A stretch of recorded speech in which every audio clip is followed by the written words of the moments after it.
कसं उचलायचं, उचलताच येत नाही आहे. माझी तर रांगोळी खराब होईल नखं लागून. तर तसं नाही करायचं.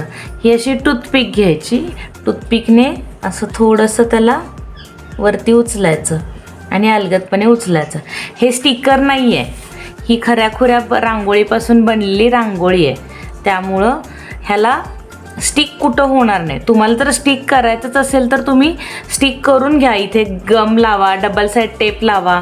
जसं एका व्हिडिओमध्ये मी मागच्या दाखवलं आहे की एक डबल साईडेड टेपने मी चिटकवलं आहे, किंवा ग्लू ड्रॉप मिळतात त्याने कुठं चिटकवायचं तर चिटकवा, त्याचा विषय नाही.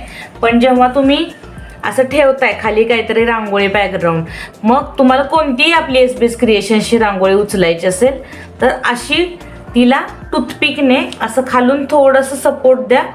इथे थोडं कॉर्नरला मी ठेवलेलं असतं रिकामा जागा, तर ती शोधून काढा तुमच्या रांगोळीत कुठे आहे आणि अशी उचला.